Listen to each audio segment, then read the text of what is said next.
Hello friends, this is Panjwani again. Friends, पिछले video lecture में हमने ये डैशबोर्ड बना लिया था डोनर होम पेज के लिए। ठीक है, हमने साइड बार का कोड कॉपी किया था पिछले वाले प्रोजेक्ट मूवर्स एंड पैकर्स से। तो ये सब हमें चेंज भी करना है, ये टाइटल वगैरह। एंड यहाँ पे एडमिन आ रहा है, इसकी जगह हम क्या लिख देंगे, डोनर लिख देंगे। एंड हमें यहाँ पे इमेज, अभी तो ये स्टैटिक इमेज आ रही है, तो हमें यहाँ पे इमेज कौन सी दिखानी है, जो डेटाबेस से आ रही है। ओके, ये लिंक्स चेंज करने हैं। तो आपको मैं थोड़ा सा इसका ओवरव्यू देने वाला था। वैसे तो आपको पूरा स्टेप बाय स्टेप ये डैशबोर्ड बनाना आप सीख जाओगे अगर आप मेरे मूवर्स एंड पैकर्स वाले प्रोजेक्ट के वीडियोस देखोगे। उसमें मैंने आपको स्टेप बाय स्टेप बताया है। ठीक है, ये जो टॉगल का वर्क हो रहा है वो जावास्क्रिप्ट का कोड, उसके लिए मैंने यहाँ पे लिखा हुआ है my.js डॉट। ठीक है, my.js.js नाम की फाइल है। इसके अंदर आप देखो ये jQuery का कोड है, एक फंक्शन बना हुआ है। एंड यहाँ पे आईडीज़ का यूज़ किया है, ये आप देख सकते हो। यहाँ पे अगर मैं $_base, ये ठीक है, ये हमारा एक्चुअली साइड बार जो भी बना हुआ है, साइड बार। और ये जो वॉयलेट कलर यहाँ पे जो आ रहा है, ब्लू कलर जो आप देख रहे हो, ठीक है, तो ये सारा कोड किस में किया हुआ है, $_base के अंदर किया हुआ है। ठीक है, एक बार इसको देख लेते हैं। यहाँ पे हमने स्टैटिक को लोड किया है, डोनर बेस की मैं बात कर रहा हूँ जिसमें मैंने साइड बार बनाया है। तो यहाँ पे मैंने स्टैटिक को लोड किया है, टाइटल दे दिया डोनेशन मैनेजमेंट सिस्टम। एंड ये कुछ सीडीएन हमने यहाँ पे यूज़ कर लिए। ठीक है, जो बूटस्ट्रैप के सीडीएन होते हैं वही हमने दिए हैं। बूटस्ट्रैप का, जेएस का सीडीएन, popper.min, jQuery, फोंटोसम, ये सारे सीडीएन यहाँ पे दिए हैं। एंड दो हमने एक्सटर्नल फाइल यहाँ पे प्रोवाइड की हैं जो कि हमने खुद से बनाई हैं। एक हमारी CSS फाइल है जिसका नाम है sidebar.css, ये आप देख सकते हैं, इसके अंदर सारा स्टाइलिंग का कोड किया हुआ है। एंड एक हमारी एक्सटर्नल फाइल है JS की, जो जावास्क्रिप्ट की फाइल है, जिसमें छोटा सा jQuery का कोड लिखा हुआ है टॉगल करने के लिए।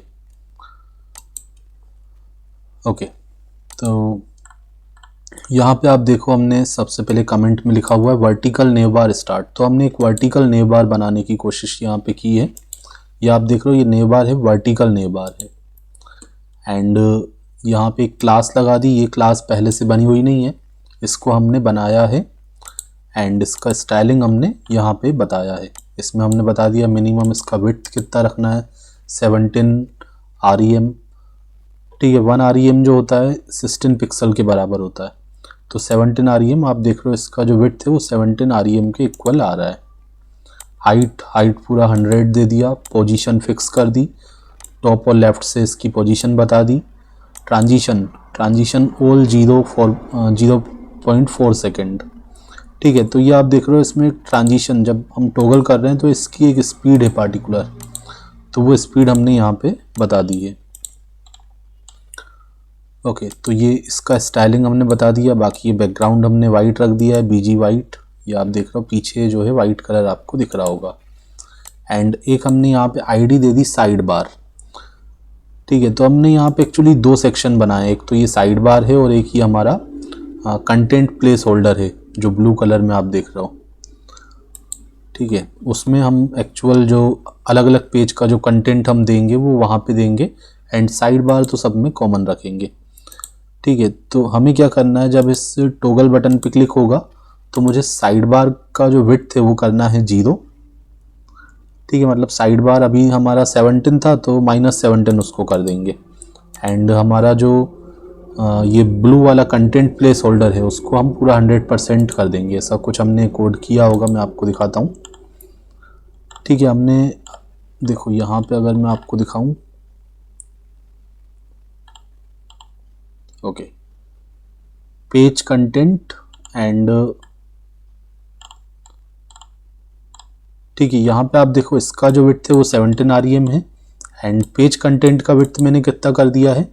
अब पेज कंटेंट क्या है, पेज कंटेंट हमारा ये वाला सेक्शन है जो ब्लू कलर में आप देख रहे हो। ठीक है, पेज कंटेंट मैंने खुद से क्लास बना दी, इसका नाम दे दिया पेज कंटेंट यहाँ से। ठीक है, ये हमारा वर्टिकल नेव बार एंड होने के बाद। तो इसका जो हमने विड्थ दे दिया है वो 100% माइनस 17 REM दे दिया, क्योंकि 17 हमने साइड बार का दिया तो हमने खुद से यहाँ पे 100% माइनस 17 REM लिखा, तो ये अपने आप कैलकुलेट होकर उतना विड्थ आ जाएगा। मार्जिन बता दिया लेफ़्ट से 17, ट्रांजिशन कर दिया ताकि एक ट्रांजिशन इफेक्ट उसमें भी दिखाई दे जब हम इसको टॉगल पे क्लिक करते हैं। एंड फिर आप देखो hash side bar dot active, ठीक है। अब यहाँ पे हमने यहाँ पे एक डॉट एक्टिव क्लास यूज़ कर ली, ठीक है। कंटेंट में भी यूज़ कर लिया एंड साइड बार में। साइड बार हमने इसका जो साइड बार का आईडी दिया है वो साइड बार दिया है, एंड ये जो हमारा कंटेंट प्लेस होल्डर वाला डिव है उसका आईडी मैंने कंटेंट दिया है, ठीक है।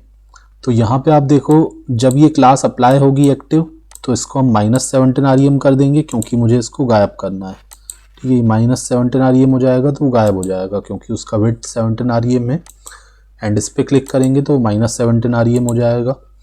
एंड इस पर जब ये एक्टिव क्लास अप्लाई होगी तो ये पहले था 100% माइनस 17, लेकिन अब इसको हम कर देंगे 100% एंड मार्जिन 0 कर देंगे, तो ये आप देखो 100% हो गया। पहले 100% माइनस 17 था, ठीक है। यहाँ पे आप देखो 100% माइनस 17 था, एंड अब हमने इसको कितना कर दिया, 100% कर दिया, ओके, ठीक है। तो यहाँ पे हमने आईडीज़ का यूज़ कर लिया, आईडी का यूज़ करते हुए हमने क्लास को अप्लाई कर दिया। तो ये क्लास कब अप्लाई करेंगे ये मैं आपको दिखा देता हूँ। ये मैंने आईडी यहाँ पे लगाई हुई है, यहाँ पे आईडी कंटेंट है एंड ऊपर आपने देखा था साइड बार में मैंने आईडी क्या दी थी, साइड बार दी हुई है, ये आप देखो। तो जो भी आपने आईडी दी हो, आईडी को हैश के थ्रू आप एक्सेस करते हो। स्टाइलिंग जब भी आप करते हो तो हैश लगा के करते हो, ओके। सो बाकी फिर नॉर्मल स्टाइलिंग है, लेटर स्पेसिंग वगैरह, कलर वगैरह, नेवलिंक कैसा, फॉन्ट वेट कैसा है, जैसे नेवलिंक में आप देख रहे हो ये सब बोल्ड में आ रहे हैं, तो ये सिंपल स्टाइलिंग यहाँ पे दी हुई है। एंड यहाँ पे आप देखो ये जो क्लास की मैं बात कर रहा था, एक्टिव क्लास मैंने अप्लाई की है, तो ये कब अप्लाई होगी तो वो हमने यहाँ बता दिया, जब हम जिसकी आईडी साइड बार कोलैप्स है, तो हमने जो बटन बनाया है, ठीक है, आप देख रहे हो ये जो बटन है उसका मैंने आईडी क्या दिया है, साइड बार कोलैप्स दिया है, ठीक है। इसको भी हम देख लेते हैं, ये आप देखो ये बटन है, इसका आईडी साइड बार कोलैप्स है। तो जैसे ही बटन पे क्लिक होगा तब हमें क्लास को अप्लाई करना है इन दोनों पे, दोनों डिव पे, जो हमारा जिसका आईडी साइड बार है जिसका आईडी कंटेंट है, दोनों पे क्लास अप्लाई कर देंगे एक्टिव। लेकिन एक बार क्लिक करेंगे तो अप्लाई होगा, दूसरी बार क्लिक करेंगे तो वो क्लास हट जाएगा। तो टॉगल का काम यही होता है, एक बार अप्लाई करो, एक बार रिमूव करो, ठीक है। ऐड क्लास, रिमूव क्लास, दोनों काम करता है ये, ओके। तो एक्टिव क्लास को हम ऐड कर रहे हैं और दूसरी बार क्लिक करने पर रिमूव कर रहे हैं। तो यही लॉजिक यहाँ पे लगा हुआ है। एंड बाकी बेसिक डिज़ाइनिंग वगैरह सब मैंने बताया हुआ है मूवर्स एंड पैकर्स वाले प्रोजेक्ट में, आप देख सकते हो। ये सब हमने सिंपली कोडिंग की है HTML की, एंड कुछ क्लासेस लगाई हैं न्यू बार, जैसे आप बनाते हो बूटस्ट्रैप में वही सब क्लास हैं ड्रॉप डाउन के लिए, ओके। तो अब हम यहाँ पे क्या कर लेते हैं, सबसे पहले तो हम यहाँ पे लॉग आउट को कंप्लीट कर लेते हैं, क्योंकि हमने लॉग आउट भी करते हैं, और ये चेंज कर लेते हैं। सबसे पहले तो टाइटल, जो डैशबोर्ड में सबसे ऊपर एडमिन लिखा हुआ है, इसकी जगह मैं क्या कर देता हूँ, डोनर लिख देता हूँ। Request dot user dot email, email तो कुछ आ नहीं रहा यहाँ पे, ईमेल क्यों नहीं आ रहा, request dot user, okay. Email के अंदर तो मेरा ईमेल नहीं है, ईमेल को मैंने रखा है यूज़र नेम के अंदर, ठीक है। तो ये ईमेल आईडी आ गया जिसने भी लॉगिन किया। एंड यहाँ पे हम चेंज कर देते हैं मूवर्स पैकर्स की जगह डोनेशन मैनेजमेंट सिस्टम,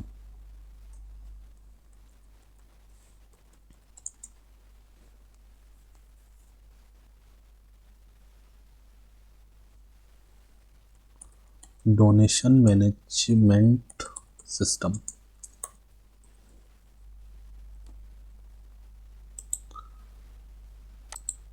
ठीक है। इसको मैं सेंटर में कर देता हूँ, अदरवाइज़ ये थोड़ा सेंटर करने के लिए या तो मैं क्लास यूज़ कर सकता हूँ या सेंटर टेक का यूज़ कर लेता हूँ, ठीक है। मैं क्लास अप्लाई कर देता, करके देखता हूँ, टेक्स्ट माइनस सेंटर।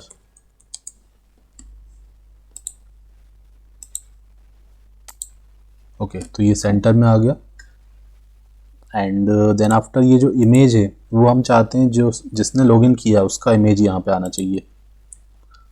तो अभी तो एक स्टैटिक इमेज हमने यहाँ पे दिखा दी थी, बट अब मुझे ये स्टैटिक इमेज नहीं दिखाना है, मुझे डेटाबेस से इमेज यहाँ पे डिस्प्ले करना है, जिसने लॉगिन किया उसका इमेज। तो मुझे क्या लिखना पड़ेगा, 2 बार curly brackets and request dot user. Request dot user से आई थिंक हो सकता है,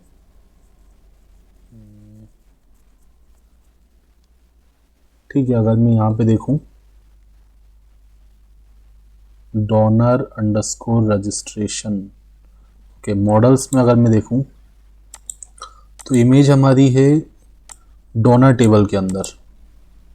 ओके, तो यहाँ से हमें पिक करना पड़ेगा उसको।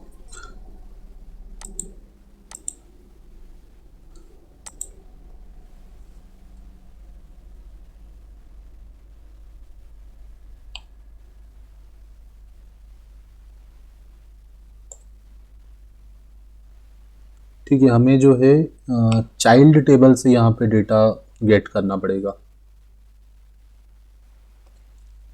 ओके, तो थोड़ा सा डिफरेंट यहाँ पे लिखना पड़ेगा।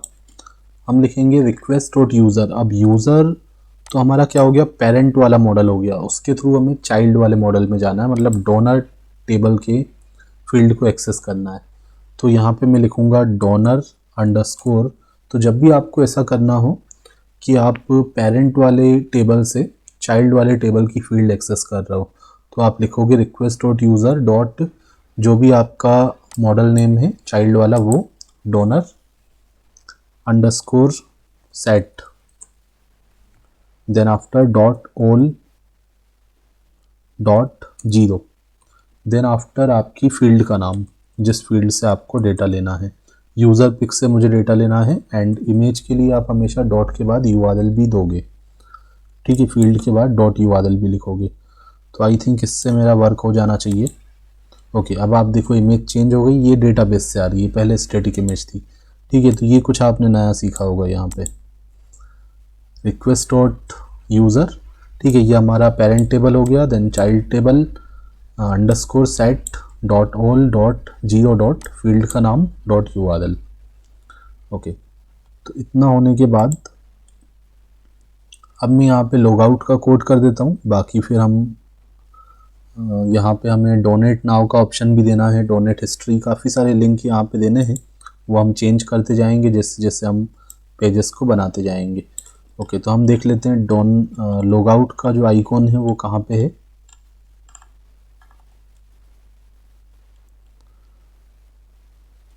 ठीक है, ये टॉगल का बटन है, इसके नीचे, ओके, यहाँ पे होगा ये।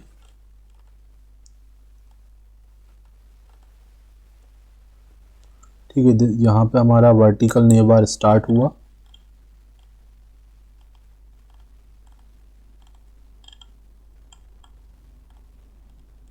तो यहाँ पे ये हमारा लॉग आउट का ऑप्शन है। तो लॉग आउट के लिए हमें एक फंक्शन बनाना पड़ेगा। तो व्यूज डॉट py में जाते हैं एंड यहाँ पे एक हम फंक्शन बेस्ड व्यू बना देंगे लॉग आउट के लिए। तो पहले से जो बना हुआ फंक्शन होता है लॉग आउट का वो हम यूज़ कर लेते हैं, जिससे क्या होगा, सेशन एक्सपायर हो जाएगा। ओके, तो डिफाइन लॉग आउट।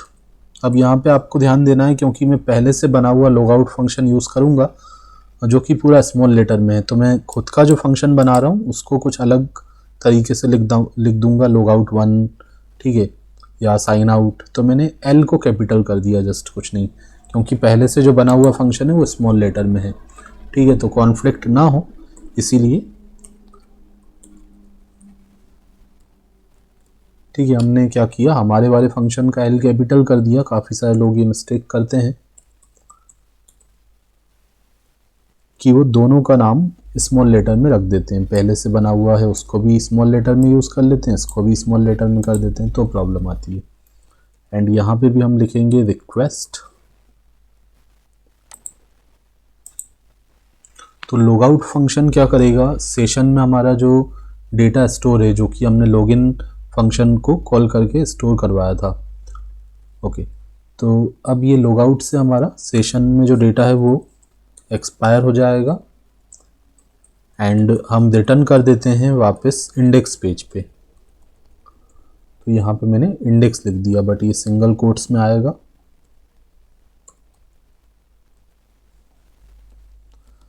एंड इसके अलावा हमें urls.py में जाना है एंड यहाँ पे हमें अपना URL पैटर्न बताना है। एंड फ्रेंड्स, लॉगआउट के केस में कई सारे स्टूडेंट जो हैं कुछ प्रॉब्लम फेस करते हैं कि उनका लॉगआउट जब क्लिक करते हैं तो कुछ 404 नॉट फाउंड करके आता है। तो आप क्या करो, यहाँ पे जब आप लॉगआउट लिखो तो स्लैश भी लगा दो एक, स्पेशली लॉगआउट में। नहीं भी लगाओगे तो मे बी वर्क करेगा एंड कभी कभी नहीं भी करेगा। तो आप क्या करो, लॉगआउट के बाद एक स्लैश भी यहाँ पे प्रोवाइड कर दो। एंड यहाँ पे हमने फंक्शन को कॉल कर दिया लॉगआउट।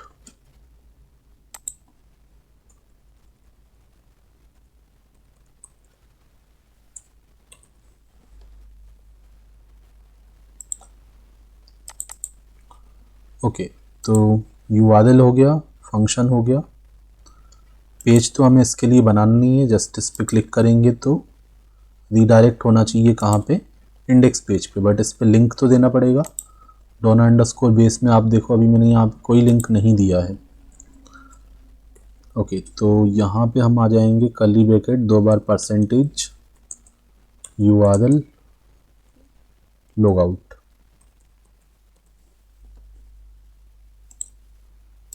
रिफ्रेश कर दिया, क्लिक किया तो ये लॉगआउट हो गया, इंडेक्स पेज पे आ गए। सो फ्रेंड्स, नेक्स्ट वीडियो में हम एक फॉर्म बनाएंगे ताकि जो डोनेटर है वो डोनेट कर पाए, उसके लिए एक फॉर्म वो फिल करेगा एंड आगे जाके फिर उसका लॉजिक रहेगा। देन आफ्टर हिस्ट्री वो देख सकता है क्या क्या उसने डोनेट किया था, उसका स्टेटस क्या है, ठीक है, कौन वॉलंटियर था, ठीक है, वो सारी चीज़ें उसको मिलेंगी। तो फ्रेंड्स, आगे आने वाले वीडियोस के लिए वेट कीजिए। मिलते हैं नेक्स्ट वीडियो लेक्चर में। Thanks for watching.